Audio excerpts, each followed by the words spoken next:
came in and listened to what Professor Marco was saying, it's something he has always said. And it's one thing that everybody who share and understand global development will tell you about. Nigeria, Africa is not a poor, Nigeria is not a poor country. Africa is not a poor continent.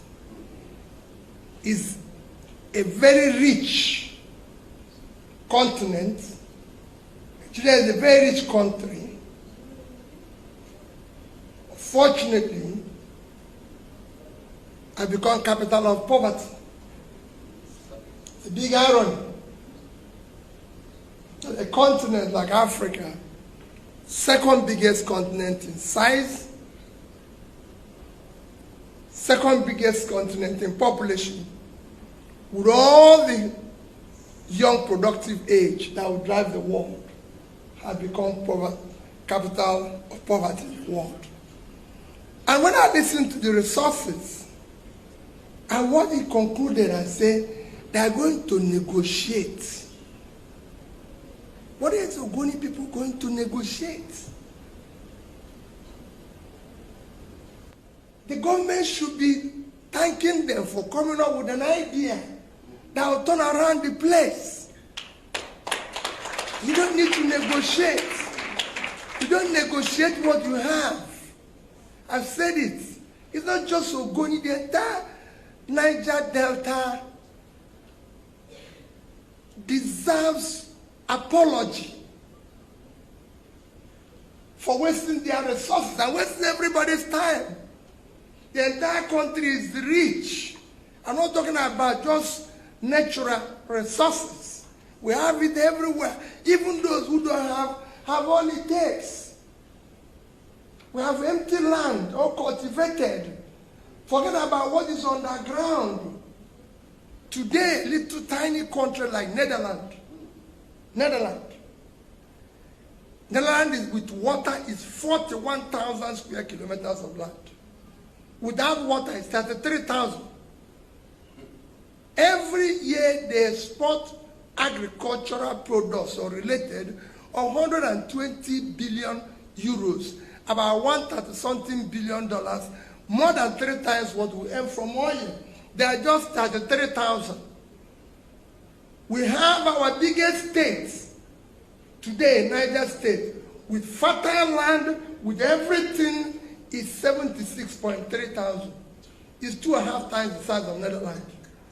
I'm not talking about what is under. The land is there. It can make all the change. So we have everything. God gave it us for free. Tiny countries like Israel is feeding themselves and exporting agricultural products. Israel is just 22,000 square kilometers. Sambisa forest area that is giving us problems, 60,000. That's 3 times the size of Israel. We're wasting everybody's time here. And we must dismantle it and make it work for our children. We can't go on this way where we are being, our resources, our country is being mismanaged by incompetence. People who lack capacity and compassion. All of us. This is not just pointing the finger to anybody. All of us need to recheck what we're doing. This soil, this areas and everything, if you go to Niger Delta today, the land is destroyed. They have nothing to show for that destruction. And nobody's appealing with them, and they're talking about negotiation. Negotiate what? When the whole place is filled with this. We can't cultivate rice just to feed. They say price of rice, this and everything. Third world countries like Bangladesh is today producing 10 times the amount of rice Nigeria produces. Bangladesh. The entire Bangladesh is 148,600 square kilometers. That is the size of our two biggest states. Niger at 76.3 and Borno at 70.8 is almost 148,000. And Bangladesh is producing 50 to 60 million tons of rice, and we can produce 10% of that. Go to Sierra Leone, go to Ethiopia, they are living off tea, they are living off coffee.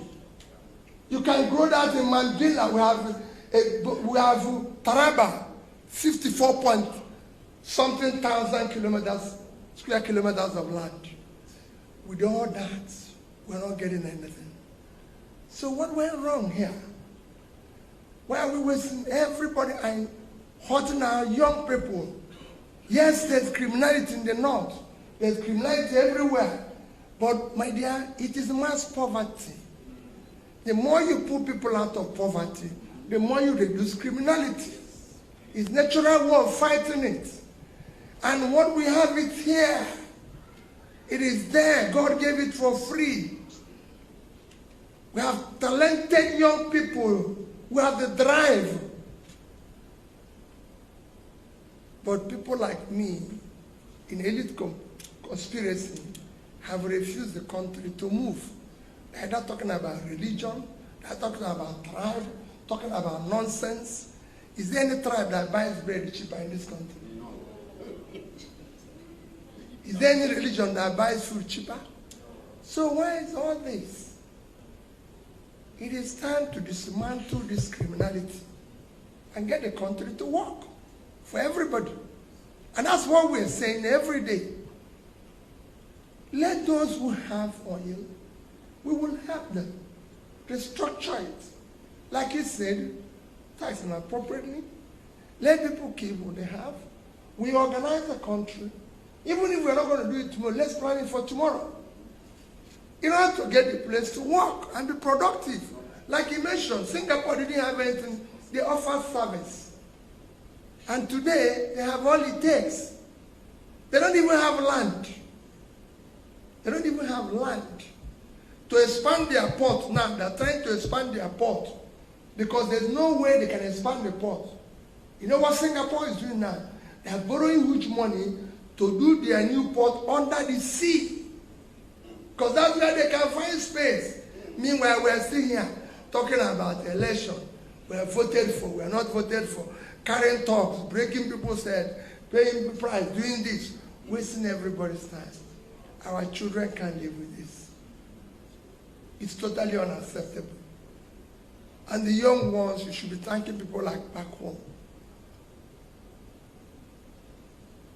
Your Majesty, I know you desire negotiation. We have passed that stage. It should be begging you because they reaped what you have. It was destroyed. They should be the one coming to you to say, we are sorry. Not the other way around. And I've said it. We're going to apologize to the children of this country. We're going to apologize to everybody. If I have opportunity, I will apologize to everybody for having wasted their time. In a country where everything is there. I had opportunity as I conclude. I was just talking to a general, a retired general. I came from his house to here. I said, sir, I read a book, Growing Apart, by Professor Louis of John Hopkins. It's a book about Indonesia and Nigeria. How two countries, where Nigeria have more resources, grew this way. And that took me to go to Indonesia early this year, met from the ministers to the president to discuss that. They won't come and listen to you. You're talking about taking it to government. They won't read it. Now that they're not here.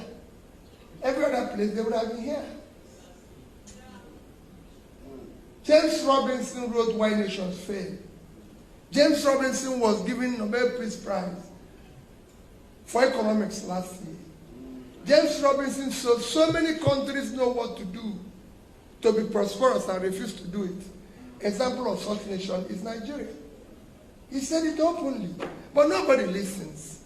Nobody learns. Because it's a country of the unlearned. It's a country where those who are incapable of learning have become teachers and destroying the country. We must take back this country and rebuild it for our children. Bako, thank you for your book. We will continue to celebrate you. Thank you both for listening, for coming to be part of this launch. But know that you must be part of this vanguard. It is not about who is president. I'm not desperate to be president. I'm desperate to see Nigeria work for our children. God bless you.